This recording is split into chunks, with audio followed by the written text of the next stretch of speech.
Hi, my name's Andrea Simmons and I'm the founder of the Australian Anti-Ice Campaign.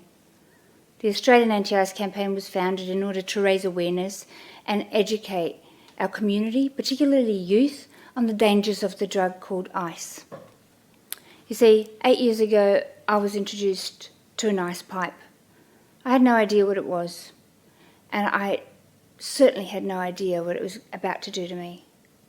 It was introduced to me by somebody that I cared about, somebody that I trusted and had known for 13 years.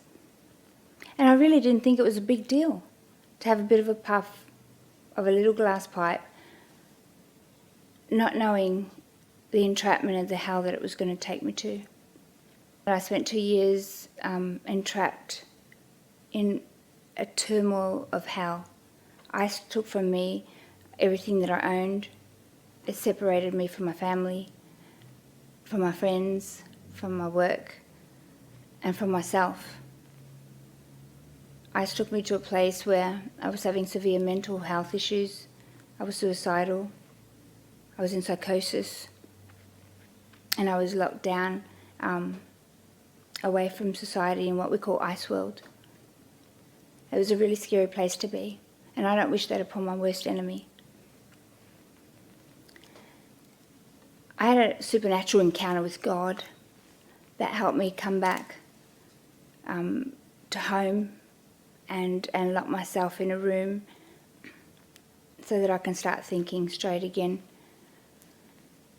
After 1.5 years of recovery, I was asked to speak in a school and to share what ice did and stole from me, and how ice had left me scarred for life with kidney and heart issues and memory retention problems. And when I did that, I saw the impact that lived experience journey can have on explaining the realities of ice. And AAIC was birthed in order to unveil that enemy, not only to the community, but specifically to our youth, who are at high risk of being offered this drug today. Ice is a global issue. It is affecting many countries, many communities, but specifically Australia, with the highest ice users per capita in the world. Every day I wake up and I think, how many more kids are going to be offered this drug? How many more lives are going to be stolen? How many more families destroyed? And what are we doing about it? AAIC are educating youth in schools, in high schools across our nation. We're raising awareness through events and campaigns. But we're also helping people that are in ice addiction and wanting help. We help them create a pathway into detoxes, rehabs and recovery. Every life is valuable. Everyone is somebody's brother, sister, mother or loved one. Nobody deserves to be stuck in hell. We've made it our mission at AAIC to get in front of as many youth as we can, to protect them from the destruction that ice brings.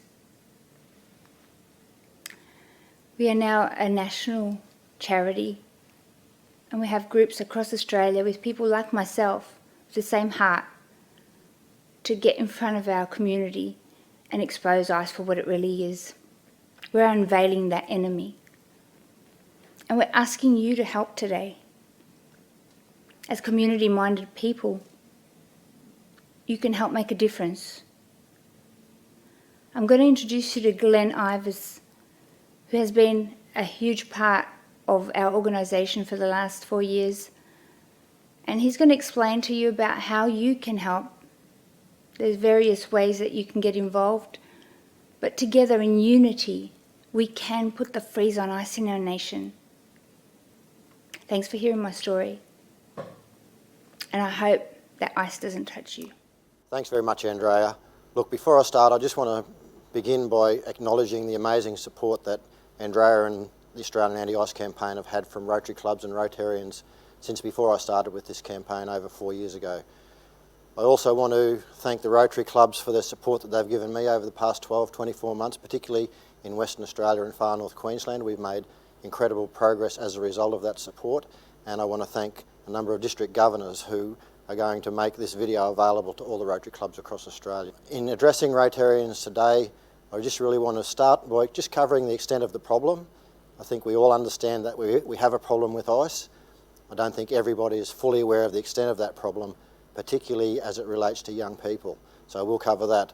I'll then outline just briefly what AIOC does and how we hope that Rotary clubs can help us propel this forward over the next 12 months. So in terms of the extent of the problem, you'll be able to see a slide here of the national wastewater results, the latest results, and we can see a continual growth. So in the 8 to 10 years prior to these results, we saw up to 480% increase in some areas, particularly regional areas.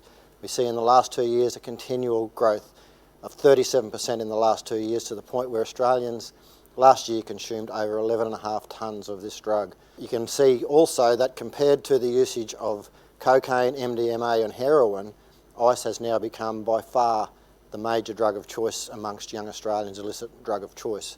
The reason for that, I guess, is just the ease with which this drug can be produced. It's a chemical concoction, there's no need to grow a plant, it's all man-made chemicals, all of which are dangerous to a person on their own, let alone combined. So criminal syndicates from Mexico, from all around the world, have fastened on Australia as a great market. The National Task Force has made it clear that the price of ice on the streets in China is about 1/80th of what these syndicates can get in Australia. So we're a prime market, even though it's quite cheap for a young person to come up with $50 and get on this drug in Australia. That, compared to the other markets, makes us very lucrative for these dealers. What we also see is the establishment of far more sophisticated local labs which are producing this drug in Australia. So what we know from these stats and from the police is that we will never stop this drug at a supply level. We see the rates of crime related to ice going through the roof. We see erratic behaviour, people running from police, driving away from police, crazy stuff happening, and so often now, when you trace it back, it's somebody that's been using ice. We see young mothers giving up their babies at birth, often having custody of those children taken from them prior to birth. And this is just spiralling again throughout the country. So the damage that this drug is doing to individuals and families is immense. We know that over the past 10 years, the purity of ice has risen from around 10-15% up to 80-85% now in a lot of cases. And you can substitute the word purity for strength. So the impact on young people's brains, on anyone who touches this drug, is far more rapid. And we see recent research to show that young people tend to binge on the drug, so they'll get hold of some, they'll binge, and they have very little resistance. And so the number of young people becoming dependent users and then addicted users, again, is off the charts. We also see evidence from the University of South Australia that shows that young people who've used this drug 5 or 6 times are showing brainwave patterns and physical movement patterns similar to early onset Parkinson's disease. So consistently trained Parkinson's facilitators have been able to watch people walk past and perform some basic functions and say, that one's been using ice and that one hasn't. So the potential damage to our children is enormous. Finally, I just want to highlight the fact that the withdrawal period for people who become addicted to ice is incredible compared to other drugs. So again, this is from the National Ice Task Force, showing that for alcohol and heroin, the physical symptoms can be largely gone within a week to 2 weeks.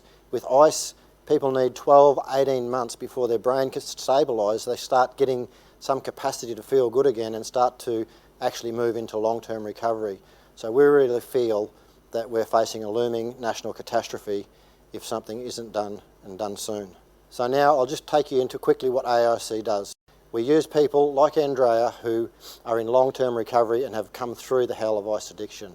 These people are amazing in terms of talking to young people and getting through to them in schools and clubs and in workplaces, and also in helping people who are struggling with addiction to find a way into recovery.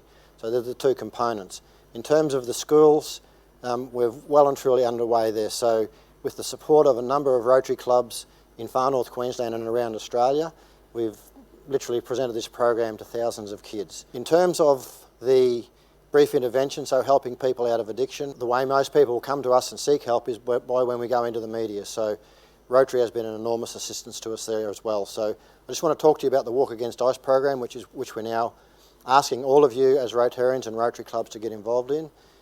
Late last year on the 15th of September, we had 7 simultaneous Walk Against Ice events held all around Australia, and every one of those was done with the support of a Rotary club. What you see here is the landing page just for the Cairns event, and each of the different events had their own landing page. You can see that Star FM, 4CA, 89.1, we also had ABC and all the major television stations on board up there. So this is Cole Lawson, he's the area governor for Cairns area, and there was 4 clubs in Cairns, helped us put it on in Cairns. What you see here is just one instance of Cole being in the media up in Cairns. He was very, very busy for quite a while because it was a big event. It was a Rotary club partnering with an organisation that's pioneered by a lady who's recovered from addiction. So a big story in the news. And so what we see is, what we've asked of Rotary is not really just a one-way street. It's not just, Rotary help us. There's a bit of a win-win situation. So as we run that Walk Against Ice in Cairns, we have volunteers come to us.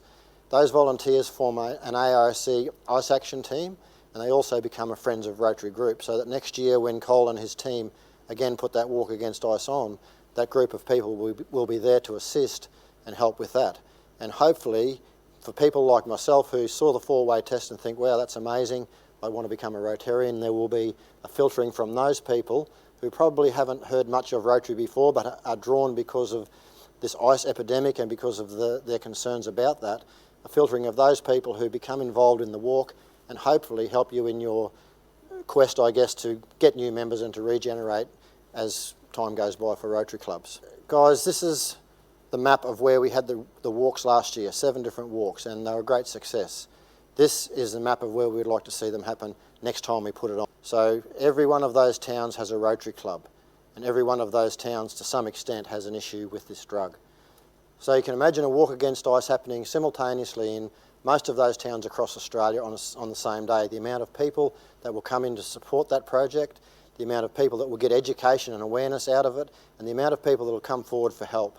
So an amazing potential for us, between us and Rotary over the next 2 or 3 months, to basically get ourselves ready for a time when the media and the public are looking for some good news, and we can launch this National Walk Against Ice as a project to, I guess, get to the kids and get to the youth and make a difference around the drug ice.